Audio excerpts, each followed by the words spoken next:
The RRSP Meltdown is the most powerful retirement planning strategy you can implement. But why is that? How does it work and what does it mean? In this video, I'm going to break it down and give you 5 reasons and show you in our software why the RRSP Meltdown might make the most sense for you in your retirement plan moving forward. Before we jump into the content, if you're not already subscribed to the channel, please hit the subscribe button, join the community. We release 2 brand new videos every single week on retirement tax and estate planning for Canadians. So the first reason an RRSP Meltdown makes sense, and again, an RRSP Meltdown is when you draw out more RRSP or RRIF money than you actually need to take out. So your RRSP, when you retire, you want to convert it to a RRIF, a retirement income fund, meaning that it's now an income pool, something you're going to draw income out of. Now, every year there's a minimum amount you need to take out. Now, why would you want to kind of draw more than the minimum amount? And that's really what we're touching on in this video. But the first reason is maybe you have low or no income. As you know, in most provinces and territories here in Canada, the first $15,000 of income is tax-free. Now that varies depending what province or territory you're in, but around $15,000 is going to be tax-free to you if you pull it out of the RRSP, if you have no other income. Again, if you have $5,000 of income, that gives you $10,000 more. So there's a potential to pull money out of your RRSP or out of your RRIF on an absolutely tax-free basis. Now, this often happens, let's say with a couple, and I'll give an individual scenario here in a second, but let's say you have a couple and one spouse retires and one keeps working, and the working spouse makes enough to pay all the bills. So the non-working spouse just doesn't do anything, doesn't earn any income, but also doesn't draw any income out of their accounts. That can be a big tax mistake. Typically, that spouse or partner wants to be drawing some money out, have some taxable income, and start drawing down and melting down their registered account. So again, that needs to be part of your plan. And if it's not, or maybe you're coming up to that scenario of, yeah, I am retiring, but my spouse is going to be working, I don't need any income. But does it make sense to draw that income? It probably does.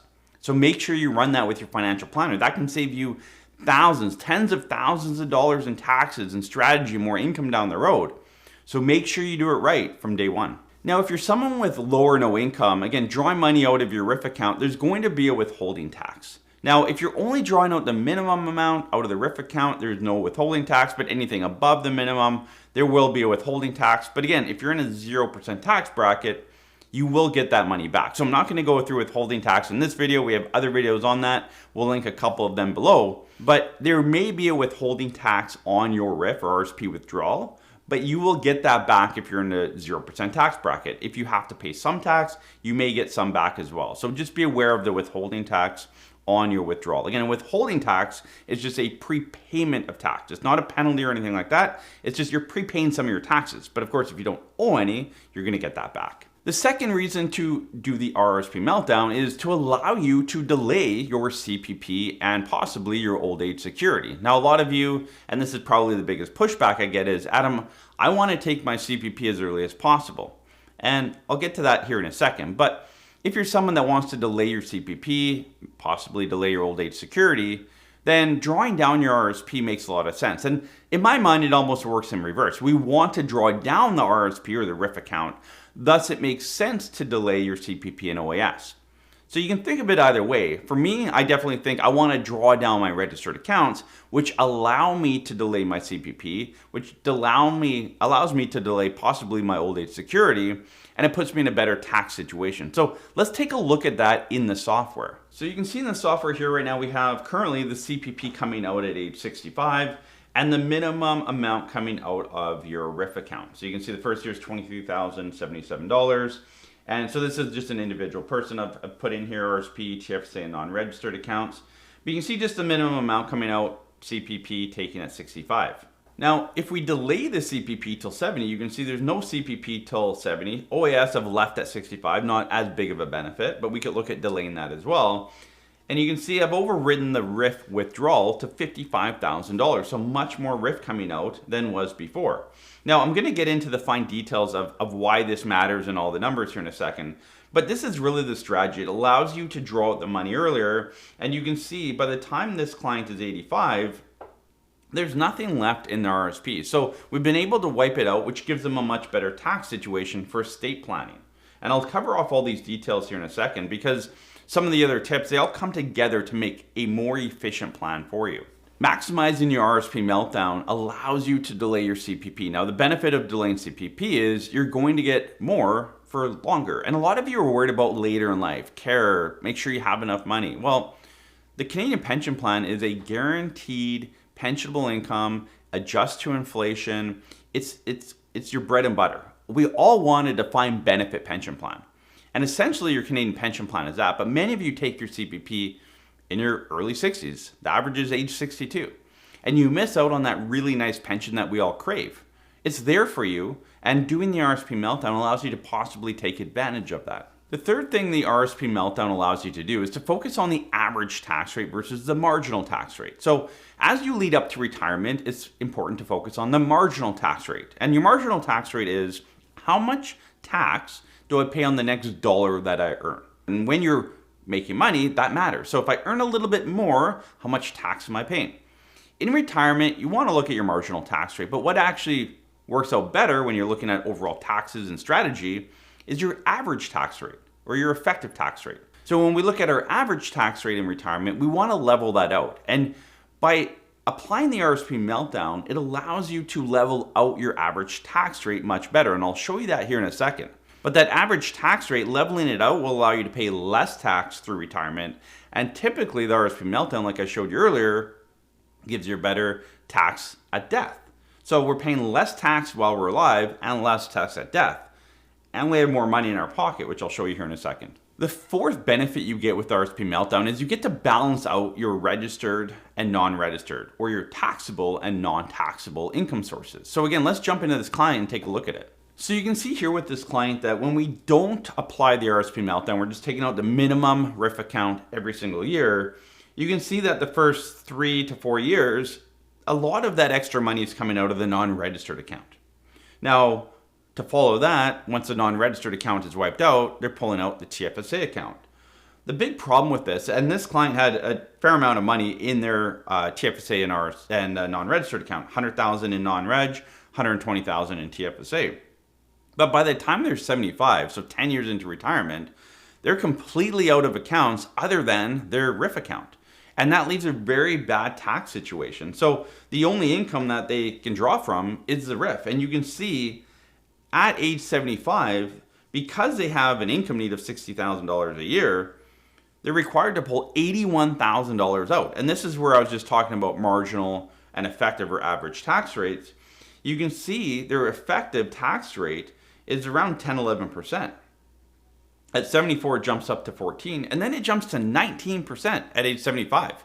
So again, you get this big swinging range for taxes, and you end up paying more. And so when we look at your overall tax rate, I can see here with no RRSP Meltdown, the total tax payable from age 65 to 90 is $295,000. You can also see here on the right-hand side, tax on estate. At age 85, they still have a fair amount of tax left, $99,000, so close to $100,000 in tax. So you've paid $295,000 through your lifetime, but if you die at say 85, there's still $100,000 of taxes due. Now let's look at the taxable versus non-taxable or registered or non-registered accounts when doing the RRSP Meltdown. You can see here, we've applied the RRSP Meltdown, we've delayed that CPP because that's a huge benefit to doing that. Now you can see the non-registered account, we don't have to deplete it quite as quickly. Instead of 3 years, we're doing it over just over 6 years. And then from there, we're touching on the TFSA account. But you can see that TFSA account is there all the way to death. So that TFSA account never runs out, which gives you a lot of flexibility. If you need money, if you have an emergency, that's going to be there for you. Now, if we look at the total taxes, you can see, again, I want to go that effective or the average tax rate. It floats between about 13.5%, 14% to 16%. So it's within that 2 to 3% range that we like to see. So much better there. Now, total taxes, again, we're at $295,000.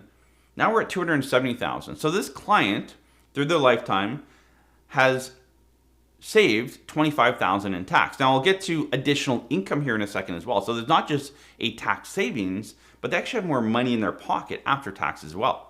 And again, if we scroll down to age 85, you can see there's $0 on their estate. So if they were to pass away, there's nothing owed. Now, a lot of people say, yeah, but Adam, if I draw down my RRSP early and delay my CPP, and I end up dying, say, early at 75, my estate is going to get less. I've worked hard to save this money. I want to use the government's money. Well, let's take a look at that. So I'm going to grab estate at age 75. So I'm going to click on here. Now this is going to show a few. I want to look at the top left one here. And you can see the estate after tax in real dollars, so today's dollars, if you apply the RRSP Meltdown and delay your CPP to 70, this client, again, dies at 75. So this is only collecting CPP for 5 years versus 10 years. You can see after tax in the estate's pocket or the beneficiary's pocket is $256,000. The box just to the right of that, you can see is $239,000. So that's not doing the RRSP Meltdown and taking your CPP at 65. So you've paid less tax, you have more income, again, I'll show you that here in a second, and your estate, even if you die early at 75, your estate has more money after tax to spend. So isn't that unique? And we see this again and again when we build plans. A lot of people think, if I delay my CPP and then I die early, because of drawing down my accounts, it's actually left for my beneficiaries and charities and loved ones. Well, that's not always the case. In fact, that's typically not the case. And again, I picked random numbers, I threw this together. I didn't know how it would turn out, but I know that it typically does turn out this way. So again, you need to run your numbers with your financial planner. If you need help with this, reach out to our office. We offer this service, fee-for-service financial planning. We can take your information, we can work with you, get it into a plan, map it out, work with you, and make sure that you're on the best path forward to put the most money back in your pocket, pay the least amount of taxes, create a better estate plan, help out maybe kids, grandkids along the way, whatever your bucket list is. And again, it's really important when you build a plan, you're not just trying to optimize income and the amount of taxes paid and all of that. You need to make sure the overall plan actually matches with what you're looking to do. The fifth and final benefit of your RRSP Meltdown is, as I showed you, that TFSA account was able to draw out for longer. And the reality is when you do the RRSP Meltdown, you might end up pulling more money out of your RRIF account than you actually need. So it's more of a tax play than an income need play. So you can see in this scenario where we've done the RRSP Meltdown and they have that CPP delayed till 70, you can see the TFSA account. So we're taking money out of there for about 5 years, but then there's a couple years and it's a very small amount, $973 and then $205. But the reality is they don't need all the money they're pulling out. They're pulling it for tax planning purposes. They end up topping up the TFSA and then pulling it out later, but it gives that flexibility. If they have an emergency, that TFSA account is there. Now, the last thing I want to show you is the overall picture of this scenario. So again, client has money in an RRSP, a TFSA, a non-registered account. We're looking at what happens if they take CPP at 65 and just take the minimum amount. And why I use that example, because that's most of you that are watching this video. Most of you take the minimum amount, you have no tax planning, you take your CPP right away. It's not a good strategy. And this is probably a very simple scenario here, but you can see even in basic scenarios, there's huge benefits to it. So let's look at each scenario individually, and I'm gonna pick out a few points that really make a big difference, again, as part of the overall strategy, but mainly that RRSP Meltdown opportunity that you have. So when we're looking at this plan, basically what we've set out here is we've created a laddered income. So the client said, look, I need $60,000 a year after tax adjusted to inflation for my go-go phase. Then it can scale down to $55,000. And then once I turn 86 for the last 5 years, it can be $48,000. They've also asked for an additional travel expense during their go-go phase. So they've asked for $10,000 adjusted to inflation for that first 10 years of retirement. So you can see that there as well. So there's their income need, $60,000, plus an additional travel need. So we've built all that in there. Again, CPP and OAS starting at 65. We're just taking the minimum amount out and then complementing it with non-registered and then TFSA. So as we see, if we scroll down to the bottom, I'm gonna collapse this and we can see our total. So all types of assets. If we scroll to the bottom, at age 90, they've been able to hit their income need requirement, so that's great. And there's about $19,000 left in their accounts. And that's all sitting in an RRSP still, so it would be taxable. And you can see the tax on the state on the far right side.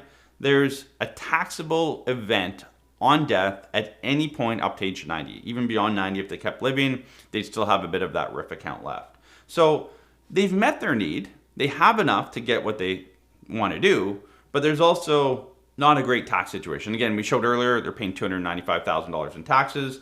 And one of my biggest concerns with this is the estate. So if they do die a bit early, there's hundreds of thousands of dollars of tax left on the estate. The other thing though is the flexibility. So if we look at the types of accounts here again, you can see that the non-registered account is gone within 4 years, and then the TFSA is gone by the end of the go-go phase. Well, what happens if this client at age 78 requires a new roof, a new furnace, a new car, has an emergency health bill, and needs $5,000, $10,000, $15,000?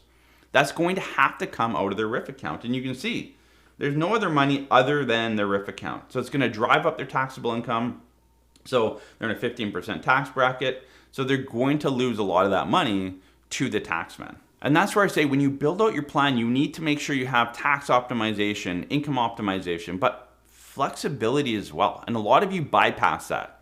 What happens later if something happens to me? Do I have the flexibility in my plan to be able to conquer that? And again, that RRSP Meltdown, 99% of the time gives you that flexibility, especially if you don't have a lot of assets. Right? You want to kind of manage stuff in a way that you're not kind of shooting yourself in the foot if you have something down the road. We know things happen. You want to protect against that. Now, when we look at the RRSP Meltdown, again, we've delayed CPP till 70, OAS we've left at 65. We've left the income the same. So 60,000, 55, and then 48 in the no-go phase. That travel expense is still there. Now, if we look at the total assets again, you can see at the end of life, age 90, instead of 19,000, they're $79,000. But not just that.